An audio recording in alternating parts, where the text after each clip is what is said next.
Hi, it's Anthony, here with another Forza Horizon 4 tuning tutorial.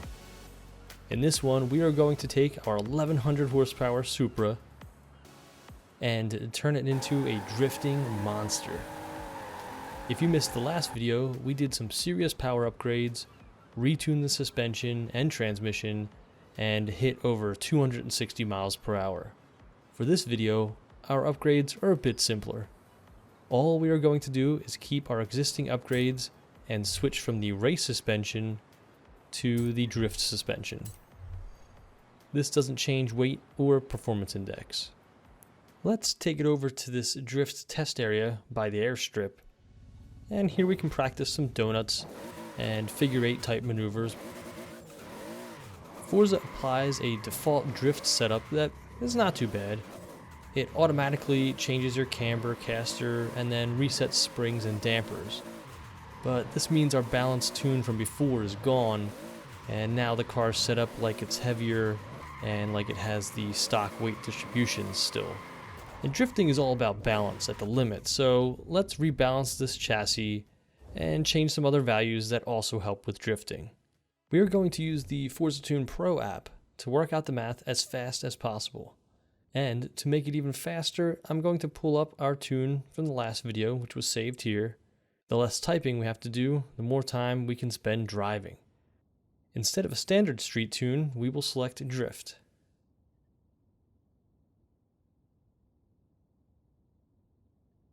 We'll keep our gearing info in case we need it, then hit next again for our results.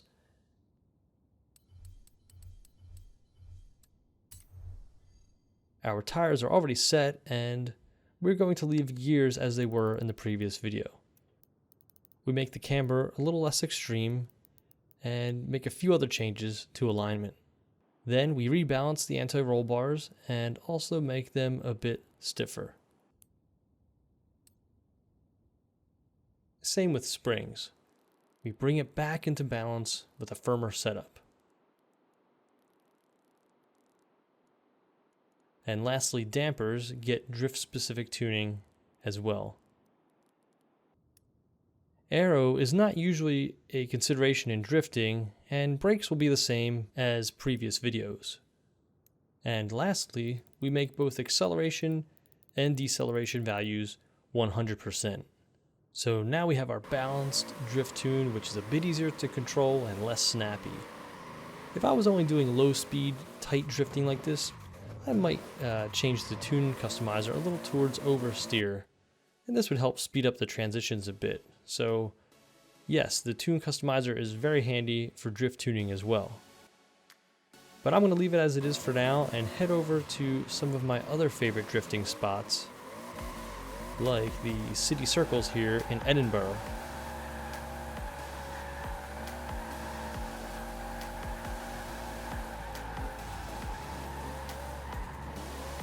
With this tune and this section of town, you could hold a drift for hours.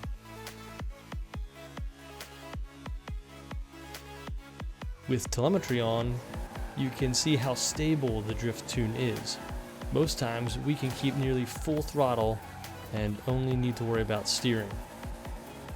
But when I feel like the back end is coming around too much, I can ease off the throttle briefly.